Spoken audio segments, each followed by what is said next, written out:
Enjoy your time here and find peace in the stories we tell. If you liked the story, don't forget to like, comment, and subscribe to support the channel. Before my rebirth, I was merely the most insignificant Shu daughter in the ducal mansion. I was timid, unfit for any grand occasion, and lived in a remote corner, as if forgotten by the entire world. However, my clothing and living expenses were never lacking. Though I lived in seclusion, it was a quiet escape, and no servant dared to be disrespectful to me. Servants were, after all, servants. They merely treated me as if I didn't exist. My mother's methods of managing the inner court did not permit servants to overstep their bounds or offend their superiors. She was never harsh toward me. She simply treated me as if I were completely invisible. My father was always indifferent to me. Every time we met in the mansion, his gaze seemed to pass through a layer of transparent glass, looking straight past me, as if I were just air. It was as if a person like me had never existed. My yin-yang died young. I was merely the result of one of father's fleeting affairs. Mother had made the decision to allow my yin-yang into the mansion, but my yin-yang, seeing that father had no real interest in women, passed away in resentment. As for mother, the way she looked at me was like looking at a stray cat that had accidentally wandered into the mansion, one she might occasionally deign to toy with. Then there was my elder sister, Vera. She was born devastatingly beautiful, cherished and held in the palm of everyone's hand since childhood, yet she stubbornly preferred poverty and despised wealth. We two sisters had very little interaction. In my previous life, mother exhausted her efforts to choose a perfectly matched marriage for her. The other party was a renowned young master from a noble family in the capital, wealthy and talented. If Vera married him, a life of glory, riches, and comfort was a certainty. I still remember that day. Mother, her face beaming with joy, held Vera's hand and presented the young mansitrit to her, her eyes full of anticipation. "My dear child, look at this young master. So handsome and refined, and from such a good family. After you marry, you will surely live in harmony, and mother can finally rest easy." Vera merely glanced at it before tossing it aside, her lips pouted in disdain. "Mother, I don't like this type of young master. What's so great about him?" Who could have known that she was utterly infatuated with a dirt-poor scholar? This scholar had accidentally saved Vera, and father, feeling grateful, offered him silver. When the scholar entered the mansion, his robes were faded and his sleeves were patched.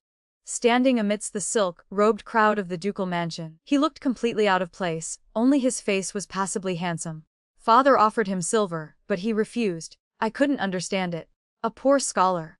If he wouldn't take money, what would he take? Why put on such a false, lofty act? I wanted that silver but couldn't have it. But Vera, she was like someone possessed. Her eyes were filled with infatuation and admiration for him.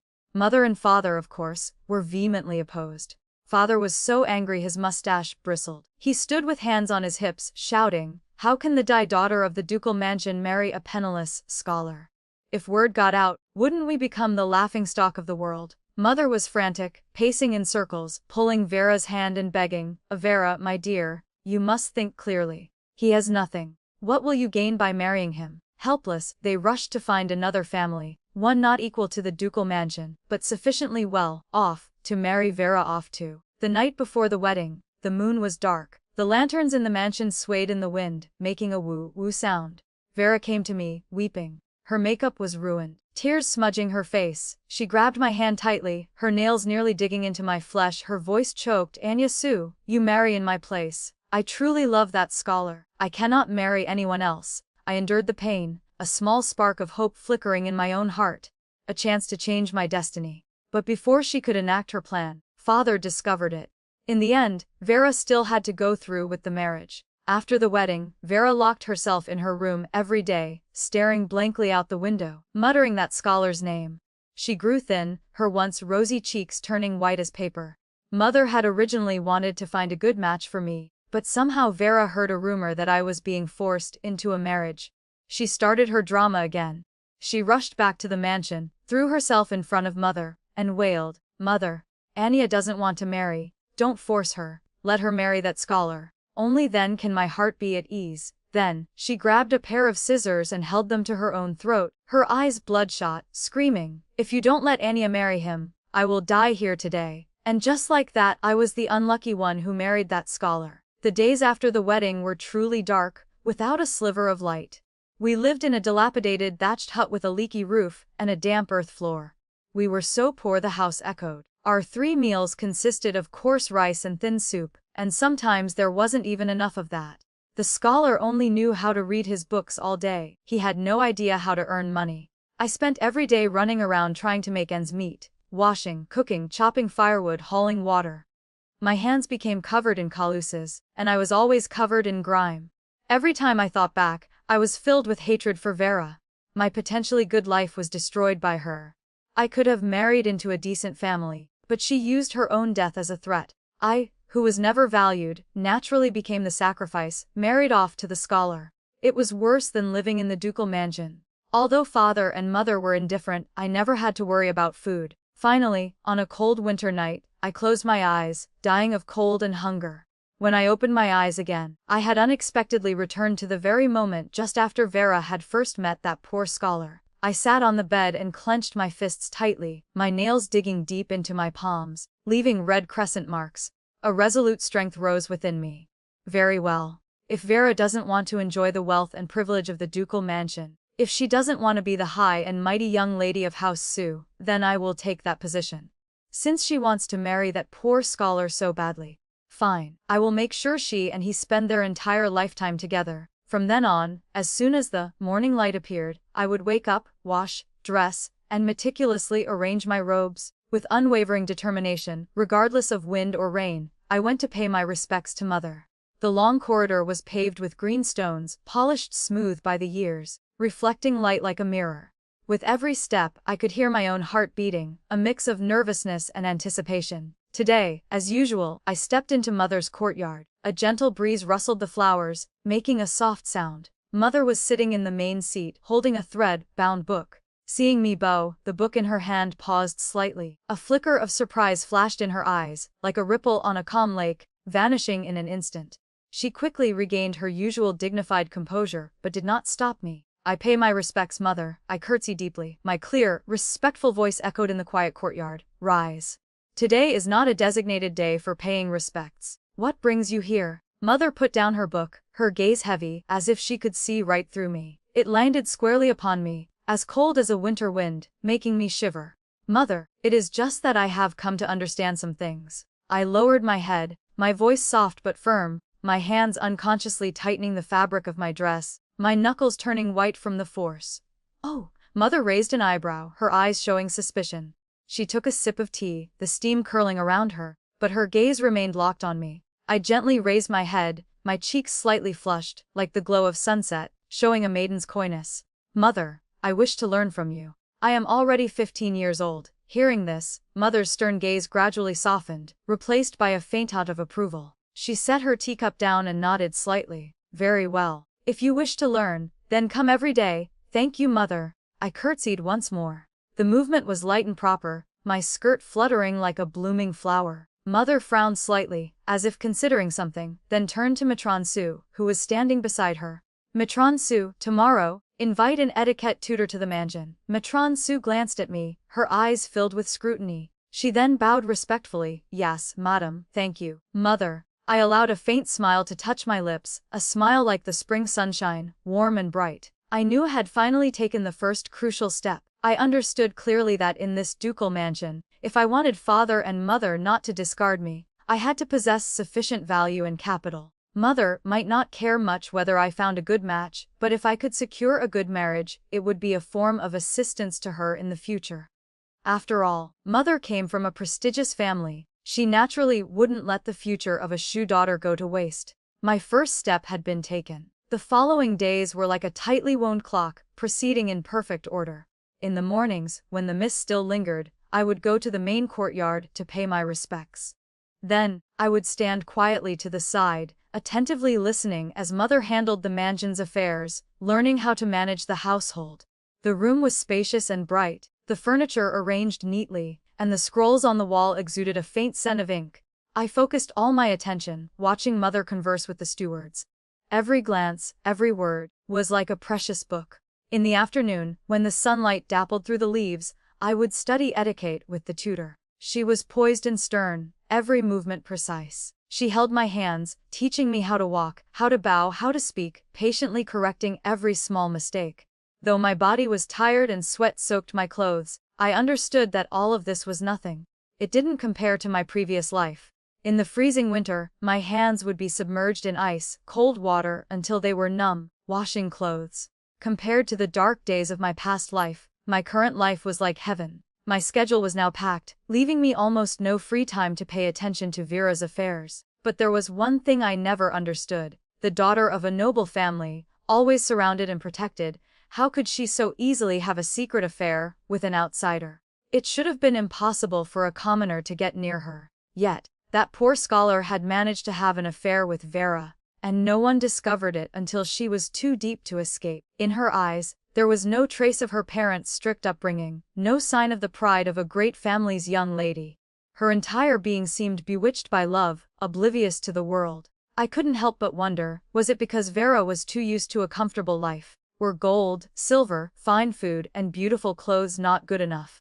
Were the handsome, well-matched young masters not worthy of her? Why did she have to pursue this so-called love? 4 months passed quietly. I was completely transformed. My every movement now carried a natural grace and elegance. My posture, whether standing, walking, sitting, or lying down, adhered to the rules, like a meticulously polished piece of jade, gentle, refined, and graceful. When conversing with guests, my words were measured, quoting classics and ancient texts, my talent fully revealed. The timid, gloomy shadow of the shoe daughter of the past was gone. Mother looked at me, the product of her own teaching, and could not hide the appreciation in her eyes. It was the same look of satisfaction and pride one has when admiring a meticulously crafted work of art.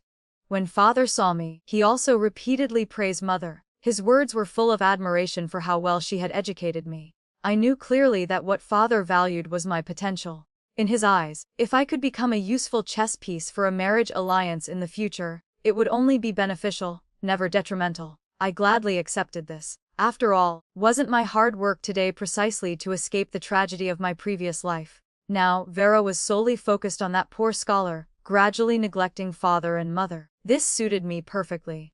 I took the opportunity to fill the void. Although I knew it would be difficult to replace Vera's position in mother's heart, what was wrong with becoming the daughter who was always attentive and by her side?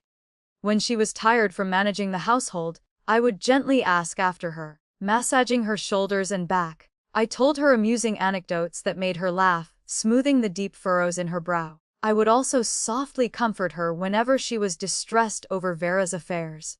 Not only that, I also thoughtfully helped her manage some of the work, applying the management skills I had learned, handling the trivial matters of the mansion efficiently. In front of father, I opportunely displayed my literary talents, whether it was composing poetry, matching couplets, or discussing books. Naturally, father praised mother even more. His visits to mother's courtyard also became more frequent. Seeing the growing radiance of mother's smile, and feeling father's gaze upon me, no longer one of indifference, I knew I was advancing step by step along my calculated path. Time flowed like water. Under my meticulous management and careful arrangements, the days passed quietly. The atmosphere in the mansion gradually became subtle, like gentle ripples on a spring lake. Everyone's attitude toward me quietly changed. Now, the servants' eyes held a few more degrees of reverence when they looked at me. Whenever I walked past them on the mansion's paths, they immediately stopped their work, bowing respectfully. They would greet me in low voices, their postures humble, as if acknowledging my status. Over time, I gradually cultivated my own confidentas within the mansion. They were my eyes and ears, loyally relaying all news, big or small. I secretly instructed them to follow Vera's every move. The moment there was any wind stirring the grass, they were to report to me immediately. Vera seemed to have unusual feelings for that poor scholar. Every time she prepared to go out and meet him, I would smile and help her prepare everything perfectly. Watching her step out, giddy with excitement, a cold smile rose in my heart. I thought to myself, she is so infatuated with that scholar, how could I not help her fulfill her wish? I looked forward to the day when she truly married into his home, lived those difficult days of worrying over rice, oil, and salt, and tasted the hardships of an ordinary life. Would she then regret her choice? A few days later, the mansion received several distinguished guests, all female relatives of powerful court officials. Mother led both Vera and me to greet them. I moved gracefully among the crowd, smiling appropriately, offering timely and measured remarks, causing the guests to glance at me with approval. The second young Miss Su is so dignified, elegant, and exceptionally talented. She will surely have a fortunate future, one lady said to Mother, her eyes full of admiration. Mother beamed with pride, gently patting my hand. This child has indeed improved greatly recently. But Vera, at that moment, was rather distracted. She kept glancing toward the door, the handkerchief in her hand crumpled into a ball. I knew she must be thinking of that scholar again. Everyone gathered around the table, laughter echoing through the hall. The banquet table was laden with delicacies, each dish like a work of art, their aroma captivating.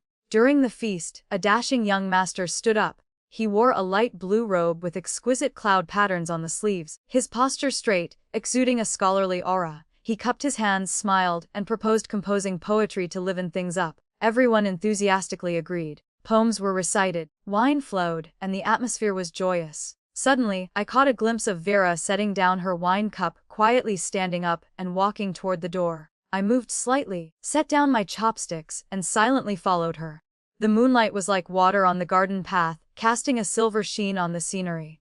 I saw Vera standing in a corner of the garden, her white dress as pure as a lotus blooming under the moon. She looked up slightly, her eyes holding a trace of wariness and boredom. It was obvious she disliked the lively atmosphere inside. In her heart, there was only room for romantic scenes and grand vows of love. The rules of the boudoir and the etiquette of the inner court were nothing but heavy shackles to her. I sighed softly, shook my head, and turned to return to the banquet. As soon as I entered the room, I heard Mother's concerned voice. "Where did you go? Did you see Vera?" I quickly stepped forward, curtsied, and replied respectfully, "Mother, Vera went outside for some fresh air. If you need her, I will go call her." Mother waved her hand, saying irritably, "Let her be. Let her get some air. She is probably hiding somewhere quiet again." Mother knew well that forcing the mold of a high society lady onto Vera only made her detest it. I couldn't understand why Vera was unhappy in such an elegant setting. But if Vera didn't like it, then I would gladly take her place. I would definitely help my dear sister achieve her private wish. After the banquet, Mother and I instructed the servants to clean up. Seeing she was a bit tired, I said, "Mother, you should rest. Leave this to me." Mother sighed. The banquet is over, and Vera is still nowhere to be seen. "Very well, I'll leave this trouble to you." "It's no trouble, Mother. Please rest well." Seeing Mother leave, I instructed a maid to fetch the poria and lily bulb soup that the kitchen had prepared, and to personally deliver it to Mother. Watching the maid's departing figure, I smiled. To win Mother's heart, bit by bit, daily gestures of care were essential. "Second young Miss." Butler Zheng's voice sounded beside me. "Is something wrong?" I looked at him. The cleanup here was finished. The steward smiled. "Everyone worked hard today. Reward each person with 1 tael of silver, to be drawn from my personal account." I smiled. "Thank you, second young Miss." The servants were ecstatic. 1 tael of silver was several months' wages for a common person. To receive it unexpectedly was, of course, a joyous occasion. If you want those beneath you to work well, tangible benefits are essential. In my past life, in that remote courtyard, I would hesitate for half a day over giving a cleaning woman a handful of melon seeds. Only now did I understand in this great mansion, silver wasn't meant to be spent, it was meant to be sown. Sow a tael of silver, sow a promise, and what sprouts are eyes and ears among the servants, propriety in Mother's eyes, and the occasional glance from Father, no longer filled with indifference. When I returned to my room, my maid, Luna, had already returned. "Young Miss, Madame drank the soup you sent. She praised you for being so thorough and thoughtful." "That is good. Tell Qingning to be more observant on Mother's side." "Has Qingning sent word?" I accepted the bowl of bird's nest soup, the silver spoon chiming softly against the jade. "Young Miss, Qingning reports that Madame has been mentioning eldest Miss Vera frequently these past few days. She tosses and turns, unable to sleep peacefully." Luna lowered her voice further. "She also said Madame instructed the storehouse to prepare some top-grade ginseng, as if intending to send it to some young master." My hand, holding the spoon, paused slightly. "Ginseng. Father has recently been discussing a marriage with the Minister of Rights. Their third young master is known to be frail. Wouldn't he be the one needing such a thing?" "I understand now." I finished the bird's nest soup in one gulp, placing the jade bowl back on the tray with a soft sound. "Tomorrow, instruct the kitchen to brew a bowl of ginseng soup. You will deliver it to Mother. Tell her I was concerned about her poor sleep and specially requested it for her. As I spoke, my maids had already prepared the hot water, and white steam filled the bath. I leaned against the side of the tub. Qing Ning was the maid I had brought to my side. Her mother had been ill, and I had hired a physician to cure her. Having one of my own people next to mother was, naturally, very convenient. Yes, young miss, Luna continued. Eldest Miss Vera has not come to pay her respects to madam for several days. I heard from Hua Yan, the maid by Vera's side, that she is trying to learn embroidery for that scholar. My maid said this with a sigh. I stood up, and a maid helped me into a fine silk robe. Another bowl of soup was already waiting on the table. If necessary, tell Hua Yan to help her sister cover her tracks. It is not yet time. I drank the soup. A faint smile touched my lips. Yes, young miss, Hua Yan knows what to do. A warm, damp cloth was pressed to my forehead. In that warmth, I suddenly remembered that snowy night from my past life. I nodded slightly. Vera only thought of her own fleeting happiness, sneaking around with a poor scholar without a care. If father and mother found out, the only ones who would suffer would be the maid serving her. I remembered when Vera's personal maid was beaten with a rod, her screams piercing through the room that once belonged to me. I had lured them, promised Vera's personal maids a better future. The maids naturally understood who they should follow to have a future, didn't they? I smiled softly. Turning back to the vanity, I picked up a pearl hairpin, my fingers brushing the smooth, round gems. The smile reflected in the mirror was perfectly faint, not arrogant like Vera, nor timid like my former self. Tomorrow, I will go pay my respects to mother, I said softly to my reflection. Yes, young miss. What I want is for the scales of this ducal mansion to tip completely in my favor. My finger lightly touched the mirror's surface, as if confirming something. The reflection in the mirror, my brow, already had some of mother's dignified air. But hidden deep in my eyes was something I gained in that thatched hut of my past life, an unquenchable thirst for gold and jewels. I chuckled softly. The sound mingled with the dew dripping from the leaves outside, as light as a sigh. The next morning, as soon as I arrived at mother's courtyard, I saw Qing Ning emerging from the inner room carrying the empty ginseng soup bowl. When she saw me, the corner of her eye lifted slightly. Our agreed-upon signal that all was well. Mother, your spirits seem much better today. I accepted the tea from Matron Su. My gaze rested on the jadeite pin in mother's hair. It was a birthday gift from father last year. She rarely wore it. It seems the poria soup from yesterday suited her mood. Mother covered her mouth with a handkerchief and yawned. Yes, I did sleep a little more soundly last night. But, her tone shifted as she looked out the window. Vera has been avoiding me lately. Do you think she is still angry about the marriage discussions?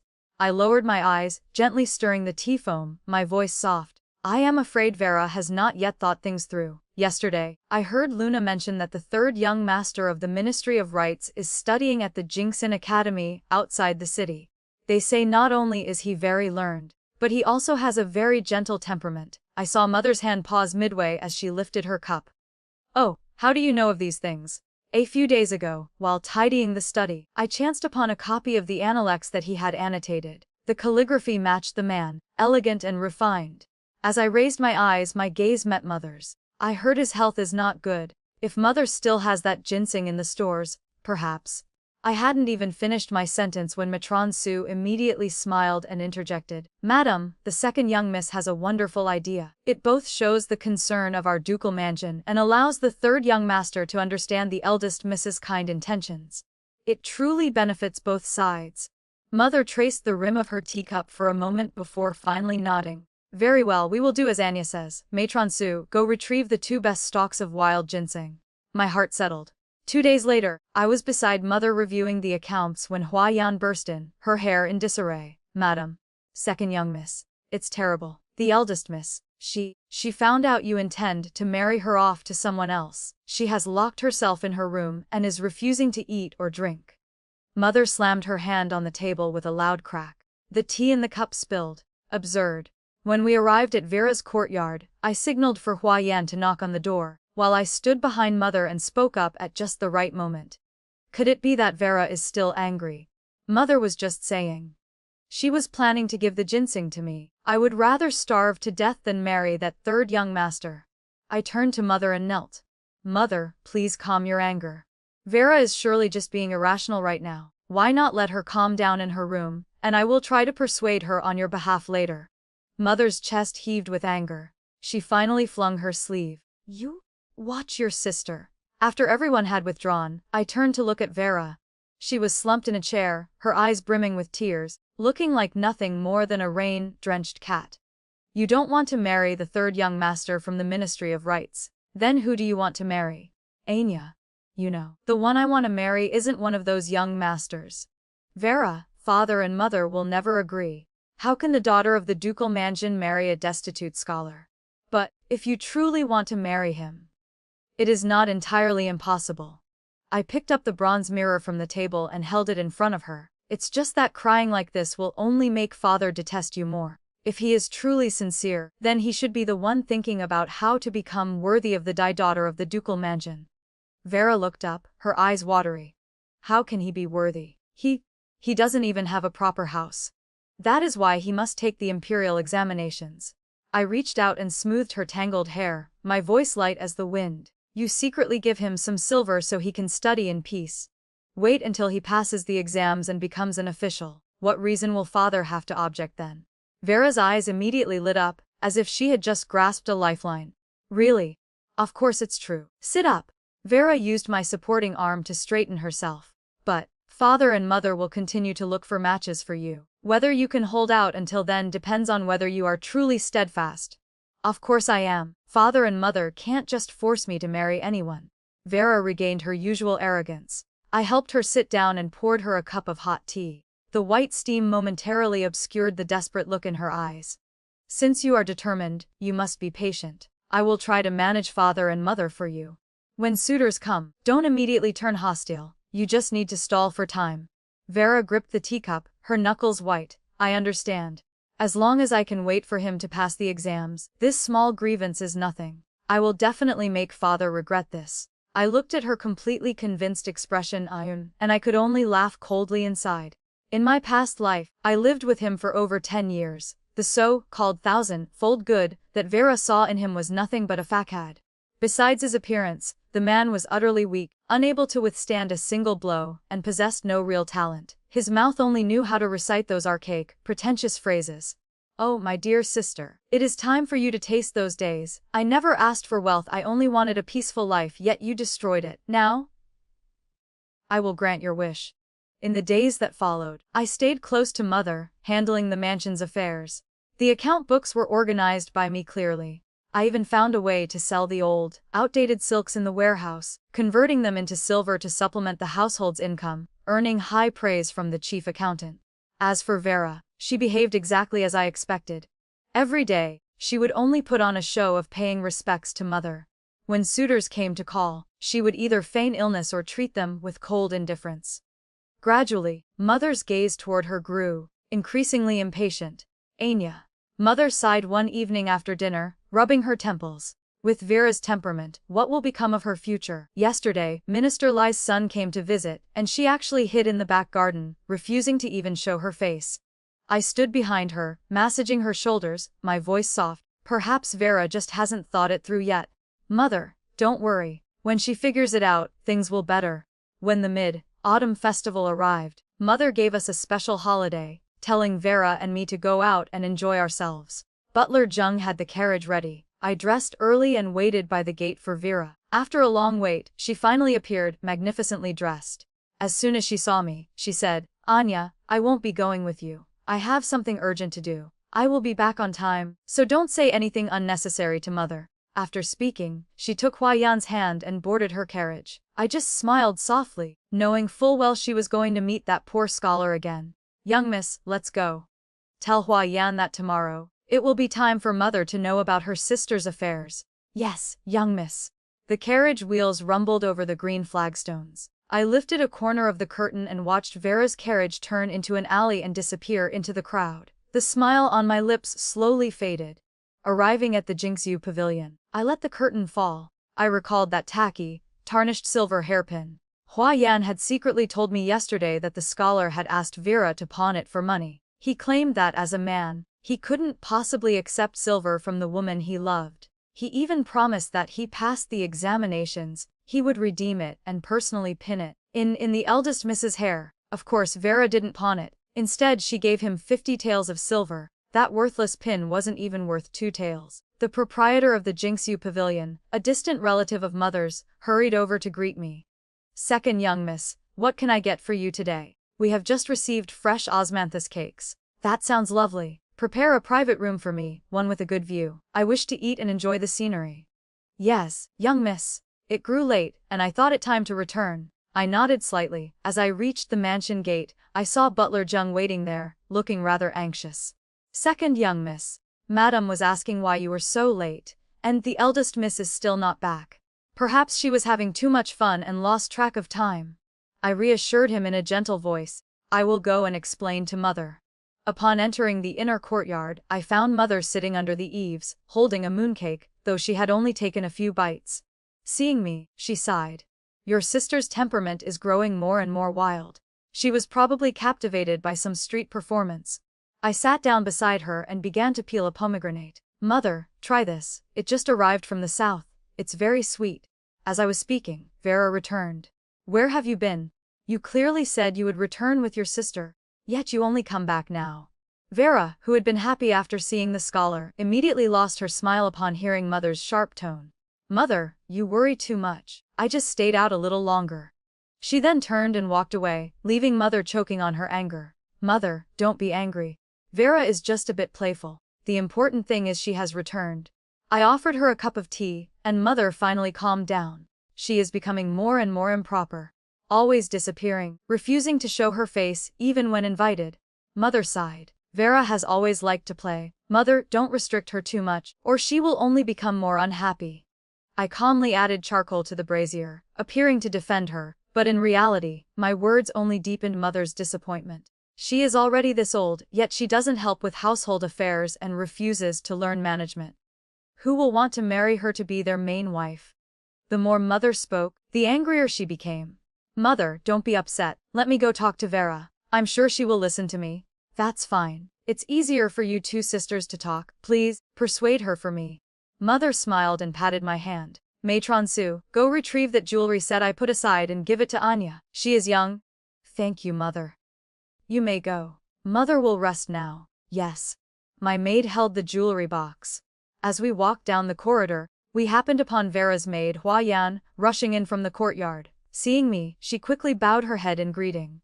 A brand new silver pin was fastened in her hair, the style one that Vera often wore. As the eldest miss in her room, I asked casually, my fingers idly twirling the solid gold biao I had just received. The sunlight reflecting off it dazzled Hua Yan. Replying to second young miss, the eldest miss is resting." Her voice trembled, and her sleeves were stained with mud, as if she had just snuck back in through the rear gate. I just hummed in acknowledgement and continued straight to Vera's courtyard. Her distorted shadow was cast on the window paper. She was probably embroidering that scent pouch she dared not let anyone see. "Vera, are you resting?" I pushed the door open. I saw her shoving a cloth bundle under the bed. The edge of the fabric revealed half of a jade pendant, the very valuable one Father had given her for her birthday last year. Vera jumped, her face flushing. "What are you doing here?" "Mother sent me to talk to you." I sat down at the table, watching her nervously adjust her clothes. "Mother just mentioned she wants you to learn household management." As expected, Vera frowned. "Why learn that stuff? It's so annoying." "But Mother says every household's main wife needs to know these things." I picked up the half-finished pouch she was embroidering. The stitches were crooked, the thread tangled. "But you're putting so much effort into this pouch. It must be for someone special." Vera's face turned bright red. She snatched the pouch away. "It has nothing to do with you. I wouldn't dare manage you." I softened my tone. "It's just, I heard Hua Yan say you went to the South City today. That place isn't very safe. If Mother knew, I'm afraid she'd lose sleep worrying." Vera's gaze wavered. I was just watching the street performers. Hua Yan must have misremembered." I laughed coldly to myself. "What street performers are in the South City? I see." I stood up and smoothed my sleeves. "Mother asked me to pass on a message. Minister Li's wife is visiting tomorrow. She insists you must be present to greet her." Vera's face immediately darkened. "I'm not going. It's just another one of those matchmaking ladies. It's so annoying." "But Mother said if you don't go, she will personally come and drag you there." I watched her bite her lip, then added one more sentence. I heard that young Master Li was at the tavern yesterday, gambling, and lost quite a bit. Vera's eyes immediately lit up. Is that true? I only heard it from Luna. I put on a regretful expression. It seems he isn't a very respectable person after all. It's understandable you don't want to go. Don't worry, I will find a way to handle Mother. Vera visibly relaxed as if she'd found the perfect excuse. Just tell Mother I'm not feeling well tomorrow. I smiled and agreed. As I turned to leave, I glimpsed her pulling that cloth bundle out from under the bed again, stuffing some small silver coins into it. When I returned to my own courtyard, Luna was already waiting by the door. She was holding a ledger. Young miss, I've just confirmed. The eldest miss already spent her entire monthly allowance. A short while ago, Hua Yan went to the silver exchange to pawn some of the eldest miss's jewelry, receiving 50 taels of silver. I opened the ledger and drew a line through Vera's allowance entry. I see. Tomorrow, when Minister Li's wife arrives, you go and remind Hua Yan. Tell her to walk past Madame Li a few times, letting her accidentally see that silver pin. Then, Hua Yan should casually remark that it was a reward from the eldest miss. Luna smiled understandingly. I understand, young miss. Sure enough, in the reception hall the next day, Minister Li's wife stared at the silver pin in Hua Yan's hair for a long time. Then, she smiled at Mother. Duchess Su, you are truly blessed. Even your maids are so exquisitely adorned. It's just, this particular style seems to be one that was popular in the palace last year. I'm afraid it's a bit outdated now. Mother's expression stiffened. I immediately spoke up at the perfect moment. Hua Yan is very clumsy. She must have damaged the new jewelry Vera just gifted her. So she had to wear an old piece instead, but Madame Li was determined to probe. Oh, I was just wondering why I haven't seen the eldest miss these past few days. I had hoped to meet her, but I heard she is unwell. Yet the maid who serves her is so well presented. Look how proper the maids beside the second young miss are. Those words struck Mother's pride. She forced a smile and changed the subject, but a shadow had fallen over her eyes. After seeing the guests off, Mother shut herself in her room for a long time before finally sending Matron Su to fetch me. Anya, go to the treasury, take all of Vera's jewelry and put it away, before she wastes it all. I agreed and went. Looking at the chests full of jade and pearls, I suddenly recalled my past life, how Vera had been swindled out of half her dowry by that poor scholar. I suppose this was, in a way, helping her save it. When I returned with the jewelry chest, I found Mother staring out the window. She suddenly turned and said, Anya, from now on, you will learn to manage all the household affairs. The sunlight streamed through the window, illuminating the silver strands at her temples. I knelt to accept the duty, my voice perfectly obedient. I will not disappoint you, Mother. Before long, Hua Yan was brought into the main hall by Matron Su. Her palms were slick with sweat, her head bowed low.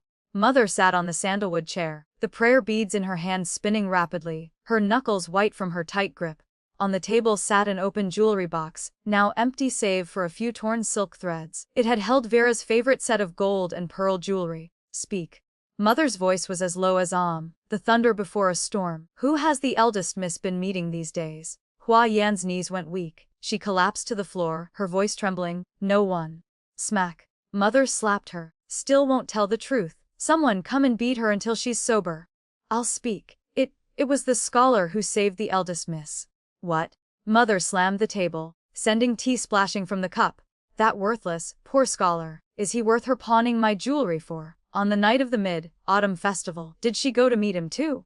Yes. He was the one who asked to see the eldest miss, so she abandoned the second young miss and took me with her. Hua Yan's shoulders shook violently. The eldest miss and that scholar, they even exchanged vows. They said they'll wait until he has a title, and then he will come to propose. Vows. Mother shot to her feet. Her prayer beads fell to the floor with a clatter, scattering everywhere. She pointed a trembling finger at a Yan, shaking with rage. She, the daughter of the ducal mansion, exchanging vows with a ragged, book-carrying pauper, and she's selling my jewelry to support him. Did I raise such a shameless creature? Before her words finished, Vera's shrill voice rang out from the courtyard. Mother, what right do you have to question my servant? Vera stormed in. Seeing Hua Yan kneeling, her eyes turned red. Mother, you've gone too far. Who I associate with is my business. Your business. Mother was so dizzy with anger she had to grab the table to stand steady. I am your mother. You are disgracing our ancestors. From now on you are confined to your courtyard. Without my permission you are not to take a single step out. No. Vera stretched her neck stubbornly, like a mule. Mother. What right do you have to confine me? Because I am your mother. Mother grabbed a teacup from the table, intending to throw it, but Matron Su restrained her. Mother pointed at Vera, tears of fury streaming down her face. Do you have an idea what people will say about you? They will sneer. The young lady of House Su is shameless, consorting with a vagrant. They will say I raised you poorly. How will your father hold his head high at court? Who do you think Anya will be able to marry after this? I don't care. Vera stomped her foot, her voice piercing. I love him. Even as a poor scholar, he is better than those pampered sons reeking of money. If you keep forcing me, I will kill myself right here for you to see. Mother choked, unable to breathe. She clutched her mouth, her face instantly turning as white as paper. Madam. Matron Su cried out in alarm, rushing to rub her back. Quickly. Go fetch the physician. I had just entered, carrying a bowl of freshly stewed rock sugar pear. Seeing the scene, I set the food box down and ran to support Mother. Mother, please don't be agitated. Mind your health. Mother gripped my hand tightly. Her knuckles were ice cold. She gasped for air, saying, Rebellion. This is utter rebellion. Seeing Mother in this state, Vera was also frightened, but she still muttered defiantly, I didn't even do anything. Vera. I shouted, cutting her off, my face dark for the first time. Mother is already this furious and you still say such things. Apologize to Mother now. Vera was stunned by my outburst. She looked at Mother's pale face, her own lips trembling. But in the end, she couldn't say a word, turning and fleeing the room. She didn't even bother to lift her skirt as she tripped over the threshold. Stop her. Mother pointed to the door, her voice hoarse. Lock her in the courtyard, and that slave Huoyan. Drag her down, beat her 20 times and banish her to the country estate. Matron Su quickly acknowledged and gave the orders. Huoyan wailed, Madam, spare me. Madam, spare my life. I helped Mother sit down, comforting her softly. Mother, please calm down. Your health is what's important. Huoyan was just following the eldest Miss's orders. Matron Su, for now, just lock her in the woodshed. Mother. And Vera, she is just temporarily confused. Matron Su hurried off to carry out the orders. Mother closed her eyes, a tear rolling down her cheek, her voice exhausted. Confused. She is trying to rip my heart out. I looked at Mother's trembling shoulders and gently helped her breathe. I tucked the blanket around her. Only when her breathing steadied did I quietly withdraw. The sun was slanting low. Butler Jung was waiting by the steps. Seeing me, he presented a newly copied ledger. Second young miss, the front court just reported that the Duke has returned to the mansion. He spoke softly, his sharp eyes belying the wrinkles at their corners. I nodded, flipping to the procurement section. My finger drew a line through the words, South City Bookstore. There are no major issues in the mansion today. Let's set this ledger aside. Also, tell the kitchen to brew a pot of ginseng soup and bring it to Mother later. Butler Jung understood immediately and bowed to accept the order. As a veteran of the mansion, he naturally knew what I meant. What Vera did today absolutely could not reach Father. Not long after I returned to my courtyard, a maid rushed in to report. Young miss, Matron Su just sent word. Madam is awake and requests your presence. I straightened my robes and went to Mother's courtyard. As I entered, I heard Mother's wary voice. Anya, you're here. Sit. Matron Su was massaging her legs. Seeing me, she smiled and curtsied. Second young miss, it was truly thoughtful of you to keep this from the Duke. If he found out, with his temperament, he would surely have brought out the family law by now. Mother sighed softly, her gaze resting on me, growing warmer. You are still the most considerate. Father, your father, has already been dealing with many matters at court. If he learns about Vera, I don't know how angry he will be. Mother's health is the most important thing. Everything else can wait. I accepted the tea from Matron Su and continued. But about Vera, she is locked up. Mother rubbed her temples, her voice heavy. I've posted guards at her gate. Not even a fly is to get out. Matron Su spoke from the side. Madam, even so, you cannot hide this forever. The eldest miss has a stubborn temperament.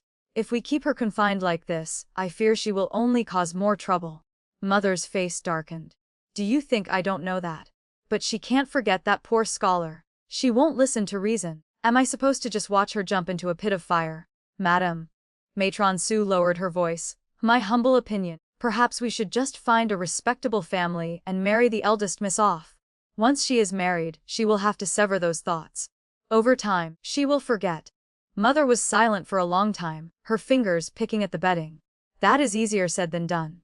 At this point, we may have no choice but to marry her beneath her station. Mother, you mustn't. I spoke softly. When Mother looked over, I continued, Vera has already caused such a scene. If she marries into a family inferior to our own, they won't be able to control her temperament.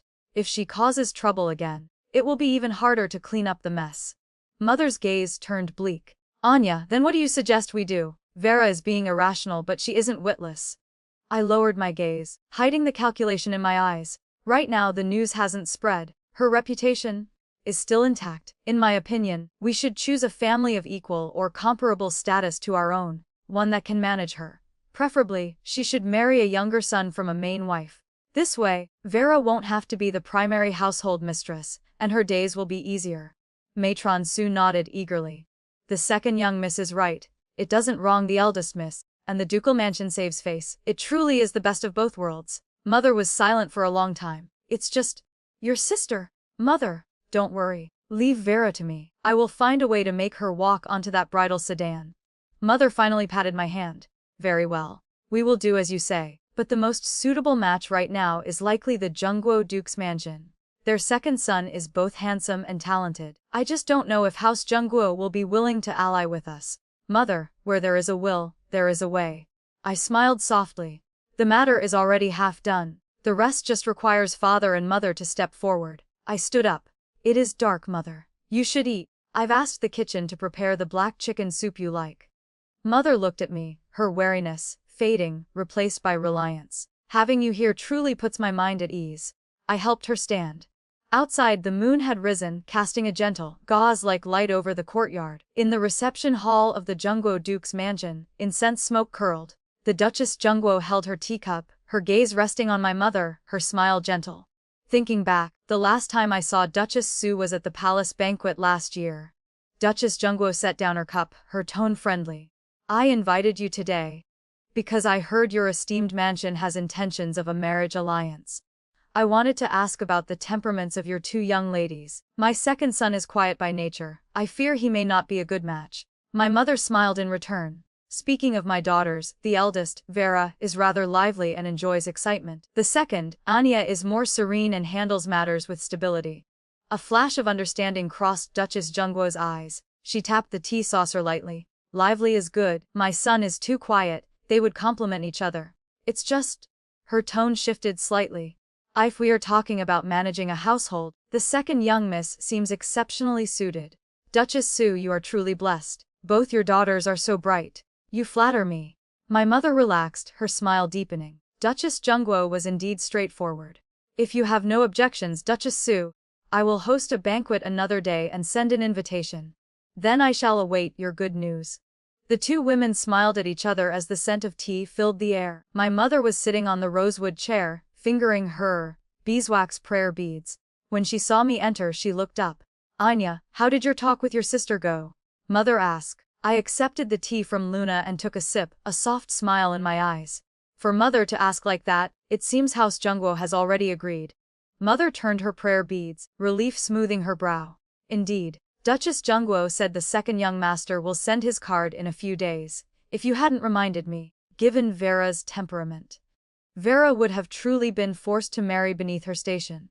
She tilted her head, her eyes brimming with satisfaction. You are still the most thorough one.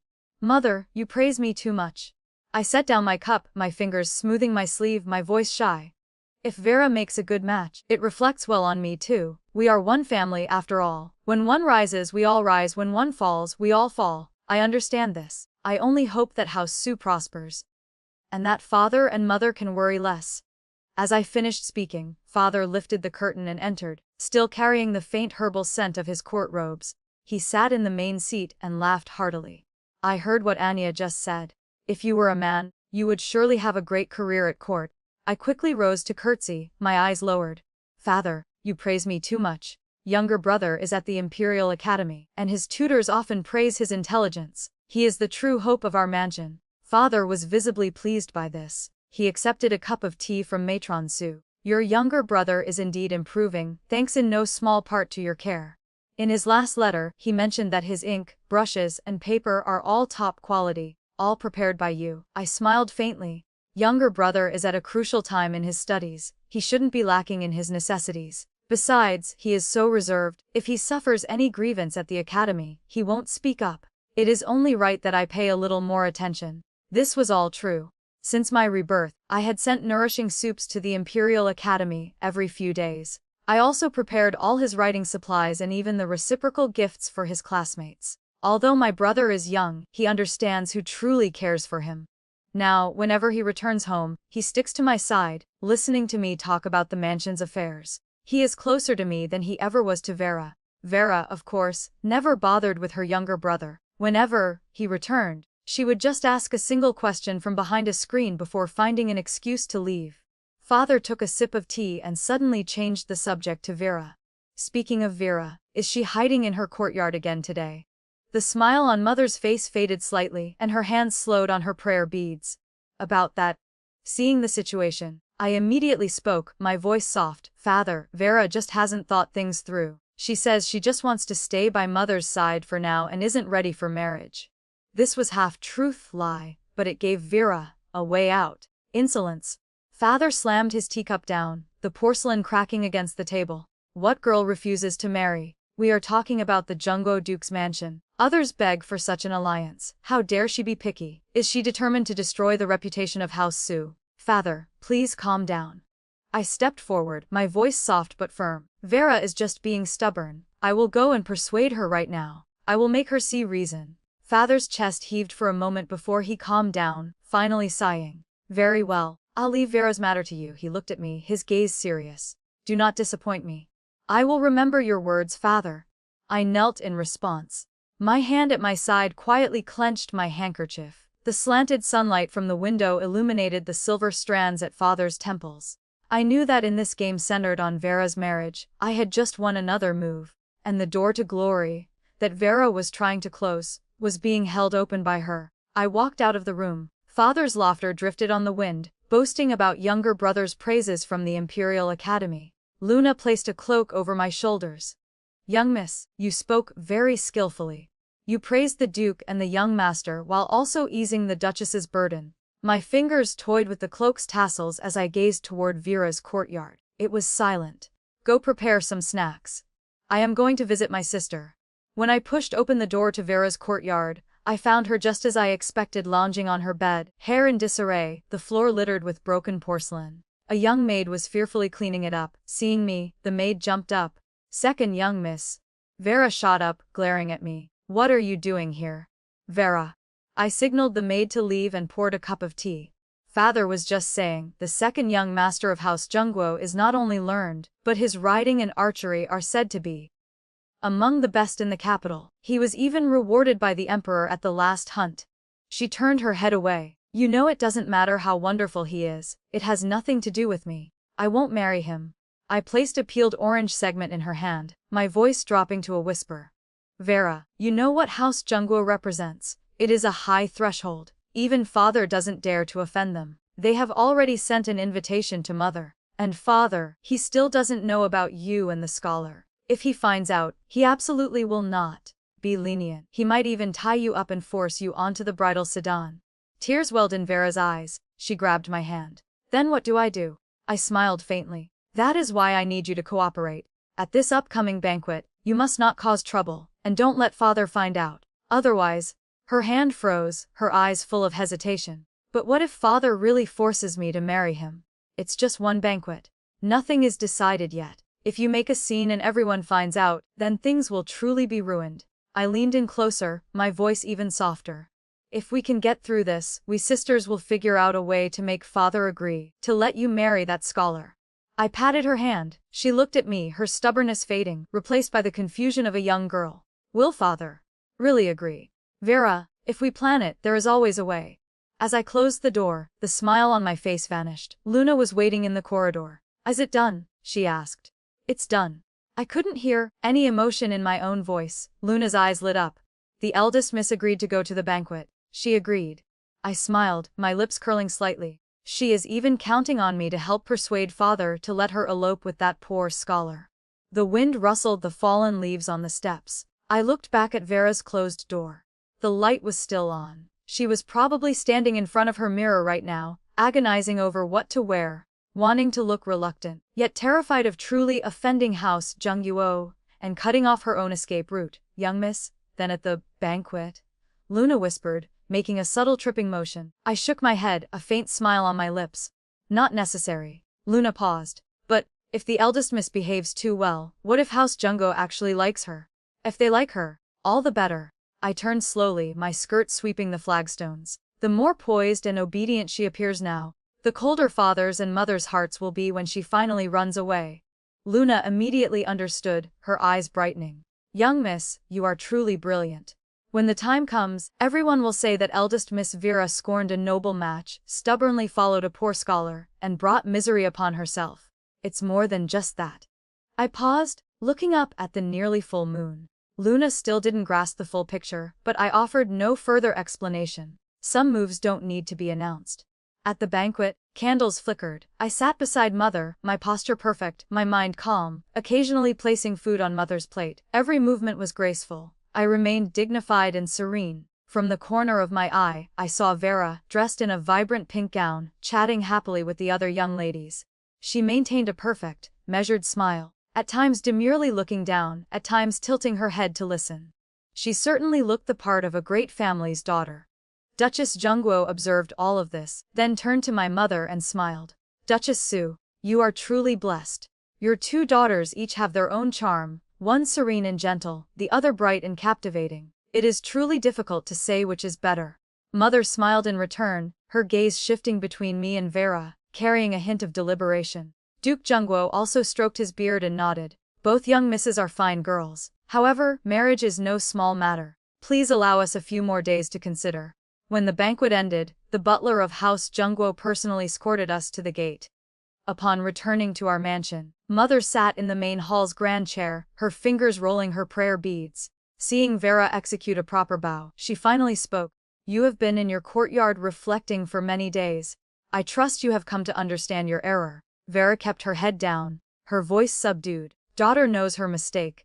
Mother sighed and waved her hand. Very well. Your confinement is lifted. From now on, conduct yourself properly. Do not constantly cause trouble for others. Vera answered, yes. As she looked up, she shot a quick, furtive glance at me. Her eyes held a complex emotion, part relief, part resentment. I stood behind Mother, steadying my teacup, a faint smile playing on my lips. So what if she was released? That idea is still rooted in her heart. Sooner or later, she will make a move. I blew lightly on the surface of my tea, watching the steam dissipate, my eyes clear. This play is only halfway through. A few days later, I had my maids secretly bribe some gossips, arranging for them to be in the right place for that scholar to overhear news of Vera's marriage negotiations. I tapped my fingers on the table, listening to the report of how he slammed his cup down in the tea house.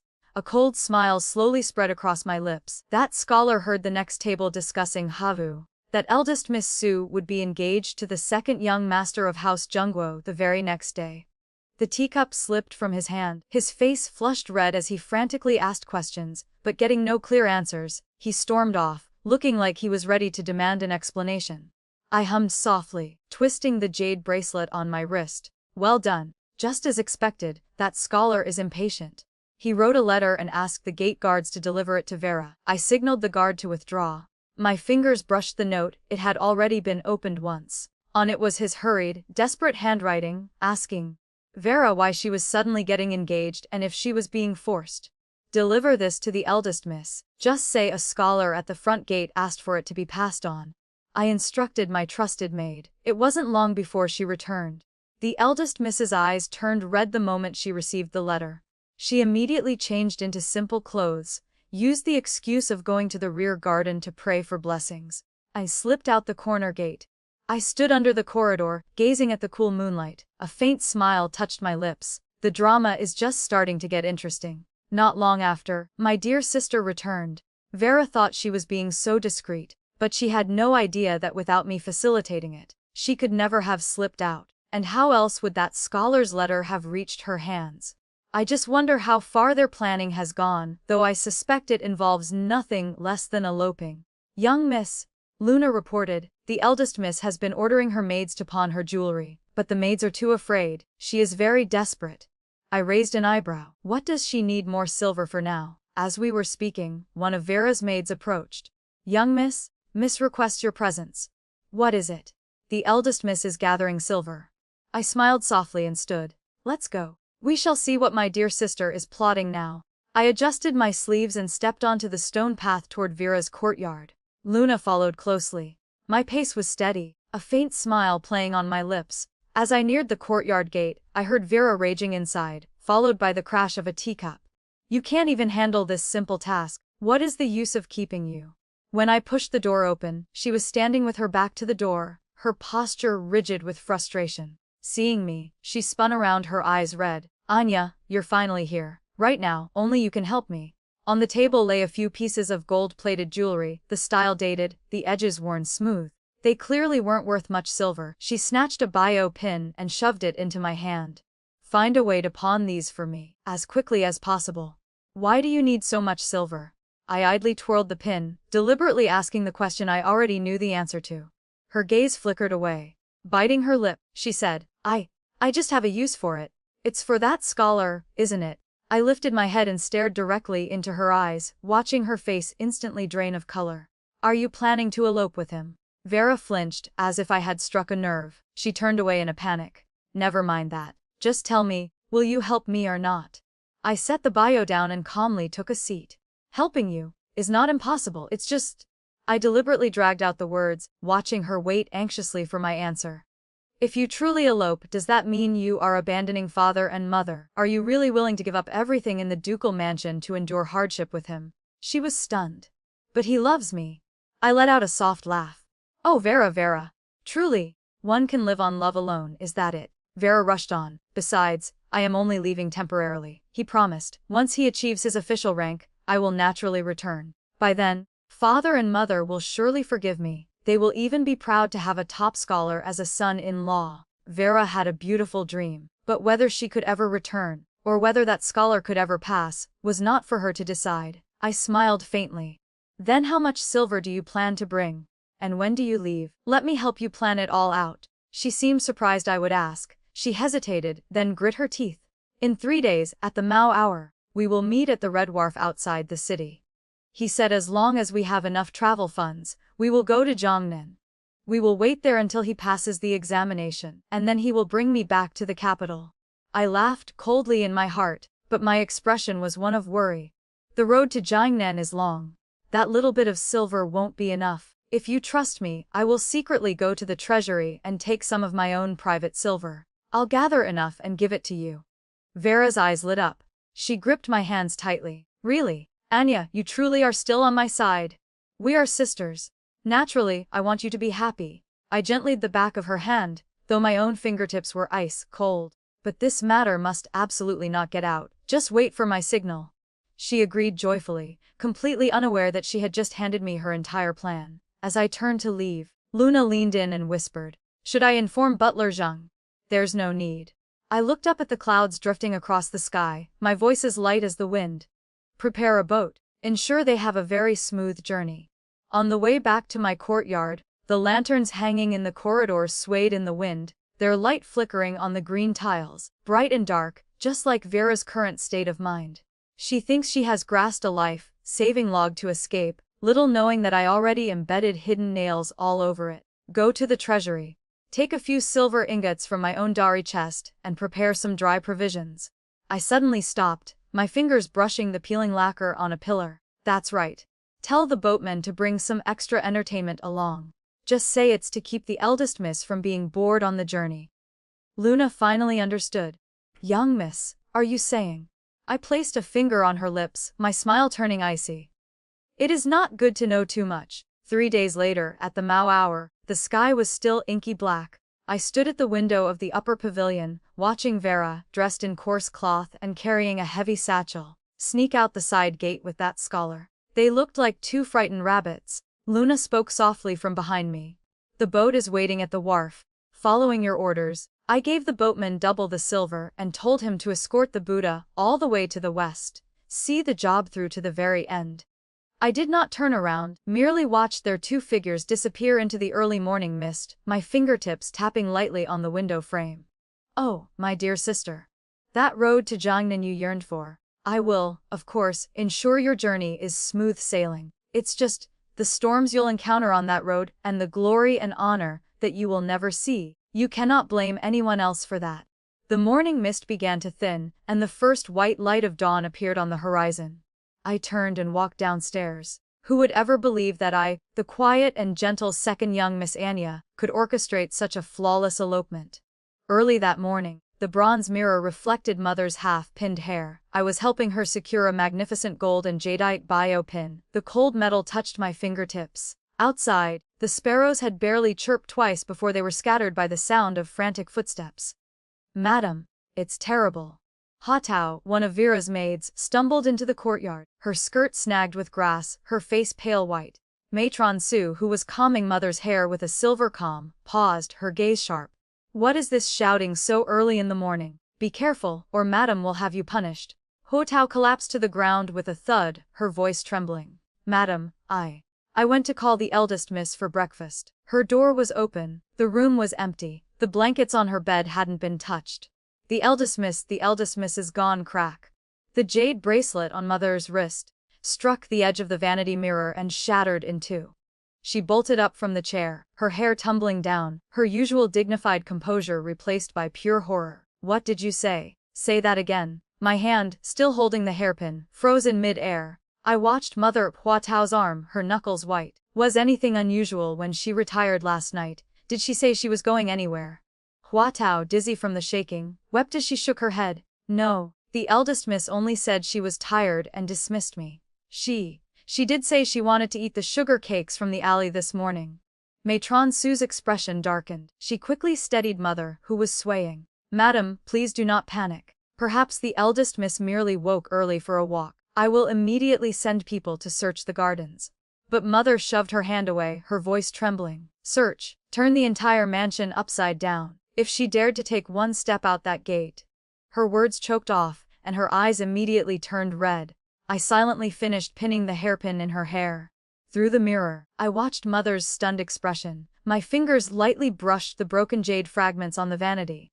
That crack, I thought, was perhaps faded. Matron Su quickly supported her again, asking sternly, "Was the eldest miss's door locked or open? Was anything else amiss?" The maid stammered through her tears. "The door was open. Her jewelry box is empty, and there was a letter on the table. I didn't dare open it." Mother shoved Matron Su aside, ignoring her disheveled hair. She ran out in her embroidered slippers. I followed behind. I saw her snatch the letter, her hands shaking so violently she almost dropped it. Rebellion. This is utter rebellion. After reading the letter, Mother tore it into tiny pieces. She dared to elope with that poor scholar. After all the effort I spent raising her. Matron Su picked up a few of the scraps, frowning. "Madam, please calm down. I find this very strange. Just last night, the eldest miss said she was going to embroider a new pouch for you.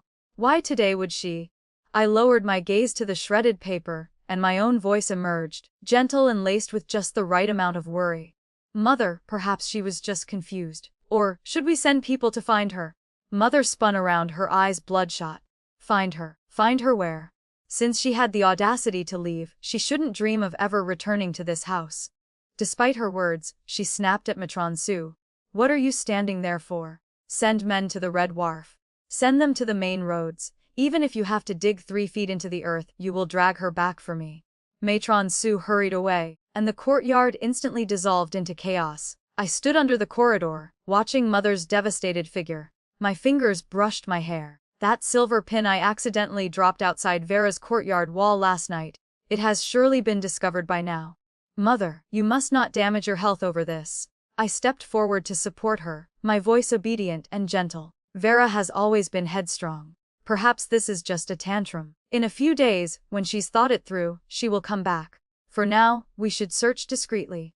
If outsiders learn of this, it will be terrible for her reputation." Mother shoved my hand away, collapsing onto a chair. She stared at the empty courtyard gate, then covered her face and began to sob. How could I have raised such a vile creature? I lowered my eyelids, concealing the chill in my gaze. The wind blew through the corridor, making the wind chimes tinkle. I truly must thank Vera for the letter she left. It saved me a great deal of effort. In the crane-shaped bronze censer in the main hall, incense smoldered. Father, still in his court robes, entered, the scent of his herbal soap mixing with his rage. He gripped the letter that Mother had torn and hastily pieced back together. Veins stood out on his hands. Rebellion. This is utter heaven-defying rebellion. He slammed the letter onto the dark sandalwood table. The inkstone vibrated, splashing a dark stain. Mother, who had just stopped weeping, burst into fresh tears. She clutched her chest, her voice trembling. "My lord, what are we to do? The match with House Jungguo was already arranged, and now she runs away like this. Wretched girl." Father spun around, the sleeve of his court robe sweeping a teacup off the table. It shattered on the green tiles. "She has completely destroyed the reputation of the Su family. An unmarried lady eloping with a poor scholar. When this news spreads, where will I hide my face?" I stood silently to the side, watching him pace back and forth, the prayer beads in his hand clacking with his anger. Matron Su opened her mouth to speak but was silenced by his glare. "All of you, be silent. Summon every guard in the mansion. Search the main roads. I don't care if you have to bind her. Drag her back to me. Please calm your anger," I said. "At this point, we must find Vera. But it must be done discreetly. If we can retrieve her, her reputation can still be salvaged." Mother whispered. "What about House Jungguo?" Father glanced at me. "Don't we still have Anya?" I looked up, affecting the perfect amount of surprise. Father's gaze settled on me, both probing and decisive. "We cannot nullify the alliance with House Jungguo. Your sister was foolish, so you must take her place." I lifted my head, my eyes wide with just enough confusion, my fingers tightening on my skirt. "Father, I never considered such a thing. Besides, House Jungguo was asking for the Dai daughter. This is a mandatory situation." Father cut me off, his voice severe and final. "Your sister has created this filthy scandal. House Jungguo might not even accept her now. But you are different. It was clear these past few days that they were very pleased with you. As long as you nod your head, I will arrange the rest." Mother, having recovered her wits, grasped my hand, her voice thick with emotion. "Anya, my dear, this is a great grievance to you. But this is for the sake of the entire mansion. For your younger brother's future." Her voice trembled, pleading.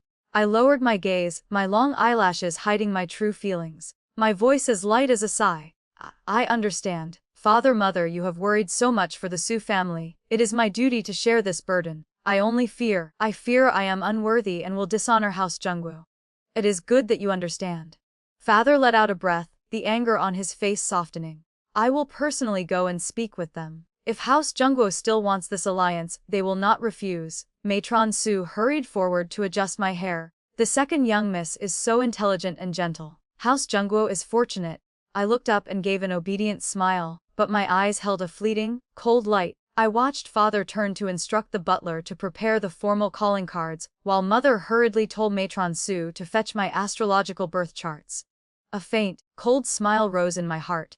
"Oh, my dear sister, the glory you were so desperate to escape has fallen right into my hands. And the sweetness of this victory, I fear it is far sweeter than you could ever imagine. The second young master of House Jungguo. That was the marriage coveted by every high-born lady in the capital. In my last life, this alliance evaporated. In this life, it rests firmly in my palm. Mother, please preserve your health." I gently patted the back of her hand, my voice soft. "Vera will come to her senses one day. But for now, we must not let outsiders laugh at our family." Mother looked at me, her eyes brimming with tears, and finally nodded. 3 days later, the entire capital was buzzing with the rumor that the eldest daughter of the ducal mansion had eloped with her lover. I was puzzled. I clearly hadn't released this information. How did everyone know? "I found out," Luna reported, her voice laced with scorn. "It was the scholar himself who spread the news. He hired beggars to spread the story, claiming the eldest miss eloped with him. He also implied that the eldest miss was no longer pure, and that the Su family couldn't bear the shame and forced her to leave." Luna bit her lip, hissing through her teeth. "Now, the entire capital is laughing at our family."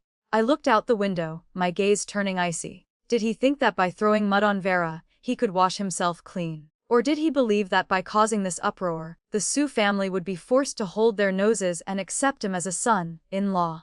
As we were speaking, Matron Su lifted the curtain and entered, her expression urgent. "Second young miss, the Duke has locked himself in the study all day. He hasn't touched his lunch. Madam asks if you would go and try to persuade him." I smoothed my sleeves, a small smile touching my lips. "Understand." When I reached the study, I could hear the sound of items being thrown, mixed with Father's muffled shouts of anger. I knocked softly. "Father, I've brought some refreshments for you." The room fell silent for a moment, Then a weary voice called out, "Come in." The inkstone on the desk was shattered, and papers were scattered everywhere. Father sat in his grand chair, several new silver strands visible at his temples. Seeing me, he closed his eyes heavily. "You've heard it all, haven't you?" "I have only heard some rumors." I placed the snack box on the table and opened it, letting the faint fragrance spread. "It is merely the talk of idle gossips. It is not worth your anger, Father. I think, rather than wasting energy on those who are unworthy, we should look to the future." Father opened his eyes and looked at me. "What are you suggesting?" I picked up a hibiscus cake and offered it to him. "My coming age ceremony is next month. Mother plans to host a grand celebration. I will invite Duchess Jungguo. When all the nobility of the capital is gathered, Father only needs to show them that the Su family still has a daughter worthy of pride. In time, no one will remember this filthy business." Father's fingers trembled. He finally took the cake but did not eat, just staring silently out the window. "Anya! Do you truly think this will work?" "Vera was foolish," I said, my voice soft as a sigh. "But the entire family cannot afford to be foolish along with her. At the coming of age ceremony, if I can earn just one word of praise from Duchess Jungguo, won't everything else naturally fall into place?" Father remained silent for a long time, then seemed to reach a decision. "Good, we will do as you say. The Su family has not reached a point where it can be destroyed by one wretched girl and a worthless scholar." When I stepped out, I saw Mother waiting anxiously in the corridor. She hurried toward me. "How did it go?" I smiled and nodded. "Father has agreed to eat. You can rest easy, Mother. We should send out the invitations for the ceremony immediately." Mother gently patted my hand, warmth finally returning to her eyes. "My good child. It is truly a blessing that I have you. If it weren't for you, I don't think I could have endured this. Rest assured, after your ceremony, once you are married into House Jungguo, I will absolutely not allow you to suffer the slightest grievance." I watched her turn to instruct the servants, my fingers lightly touching the pearl hairpin in my hair. It was a gift from Mother just the day before. She had mentioned that Duchess Jungguo particularly favored the luster of pearls. "Oh, Vera?" I thought. "You see, in this life, no one truly gets to choose their own path. The glory you tossed aside like a worn-out shoe. Someone else is now stepping into it, firmly and securely." Under my reassurances, Mother began to prepare for my coming of age ceremony, making a special point to invite Duchess Jungguo. I stood under the corridor, watching the maids hang red lanterns, preparing to receive the guests from House Jungguo.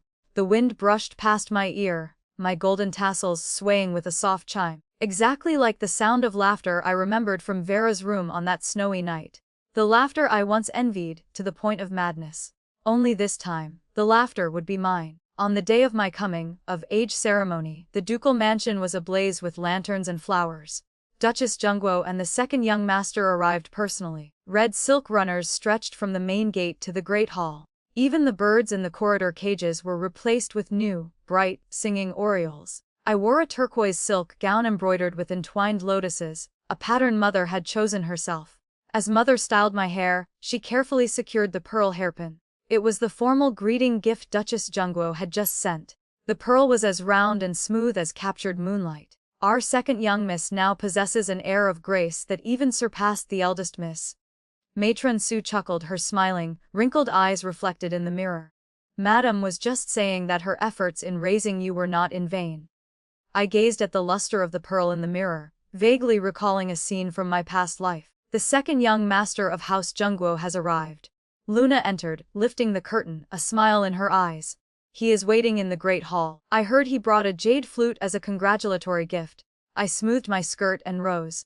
Just as I passed through the moon gate, I saw the second young master standing under a crabapple tree. He wore a simple blue robe, and his hand indeed held a white jade flute. Seeing me, he clasped his hands and bowed, his eyes bright. "Second young miss, your presence today is like the bright moon shining on the heart." His words were elegant, but I recalled the rumors from a few days prior. He supposedly detested unvirtuous women. When he heard of my sister's elopement, he had supposedly sneered that House Su doesn't know how to raise its daughters. "You flatter me, young master." I curtsied lightly, my fingertips intentionally brushing the pearl pin at my temple. Mother often says that a woman without talent is a woman of virtue. To receive such high praise from the young master, it is my blessing. A flicker of surprise crossed his eyes, followed by a hearty laugh. Second young miss is refreshingly frank. I had only heard that you manage the mansion's affairs flawlessly. It seems this concept of virtue can be interpreted in many ways. As we spoke, a servant came to report that Duchess Jungyu wished to see me. I followed the page to the great hall. As I passed the rockery, I saw butler Zheng directing servants who were carrying large chests. A corner of fine Suzhou silk peeked out. These were the supplementary betrothal gifts, originally intended for Vera, now being redirected to me. Inside, Duchess Jungguo held my hand and asked after me warmly. When her gaze fell on the jade bracelet on my wrist, she smiled. That bracelet looks very familiar. I believe it was a gift I gave your mother several years ago. I bowed my head and smiled. Mother said this bracelet looked even better on my wrist. That sentence was half truth, half lie. Mother had given me the bracelet, but what she actually said was, "Your sister is worthless. Leaving this for her is just a waste." When the banquet began, the sound of strings and flutes filled the air. I sat beside Mother. I watched the second young master play his jade flute, the clear, bright tones earning praise from the entire hall. I was suddenly reminded of my past life, listening to the gambler next door play his cracked flute in that drafty hut, the sound as harsh as a knife scraping stone. Does the second young miss also know some music? Duchess Jungguo smiled and asked. I placed my chopsticks down and curtsied lightly.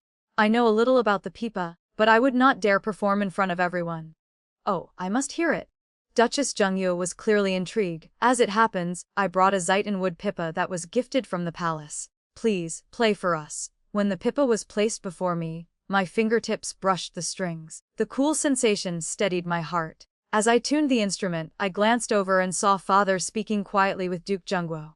Both men were smiling. They were likely discussing my betrothal.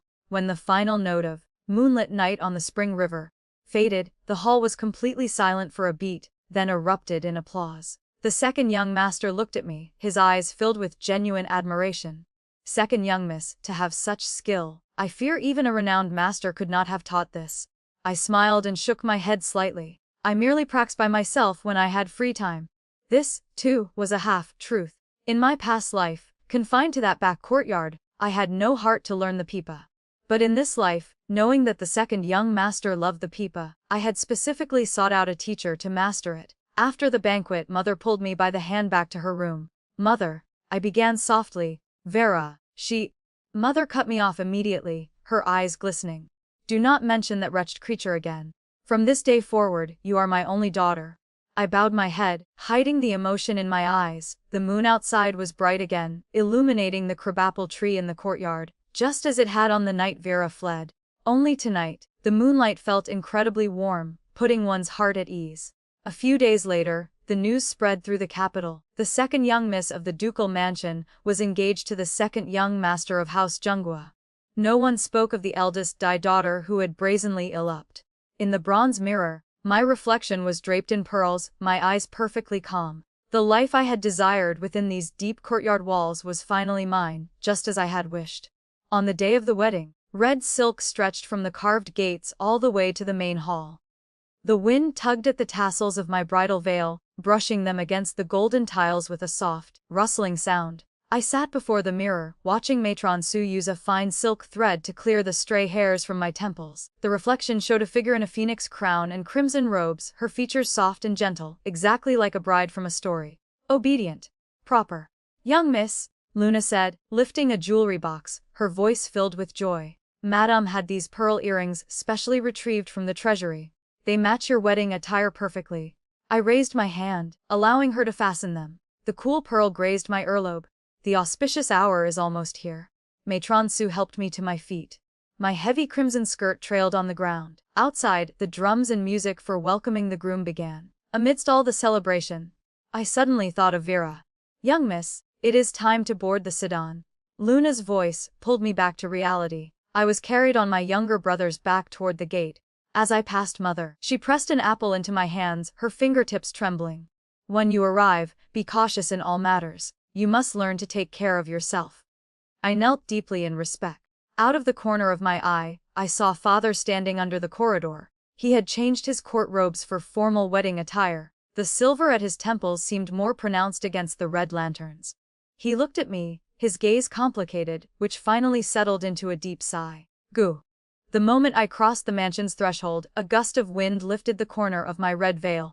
I saw under the old scholar tree at the street corner a fleeting, familiar shadow. It was Dawn, Vera's former personal maid. Her eyes were red, rimmed as she watched me get into the sedan. She must have just returned from the Red Wharf. She must be carrying the news. Vera had been robbed by bandits, and was now stranded in some rural village. The sedan curtain fell, shutting out all the noise of the world. I leaned back against the wall of the sedan, my fingertips lightly tracing the pattern on my sleeve. There I had personally embroidered a pair of mandarin ducks playing in the water. Oh Vera, the freedom you craved so much, I have returned it to you. But the wealth and status you despised, I will bear it in your place. I just fear that the weight of this phoenix crown is far more real than that scholar's empty promises. The sounds of drums and music gradually receded as the bridal sedan moved steadily over the green flagstones, heading toward the Zhengguo Duke's mansion. I closed my eyes, a very faint smile on my lips. The play that I authored has finally reached its conclusion. And my own, personal chapter, is only just beginning. The story ends here for now. If it touched your heart or left you thinking, I'd love to hear your thoughts in the comments. Please like, subscribe, and share Raccoon Tale to help more stories come to life. See you in the next tale.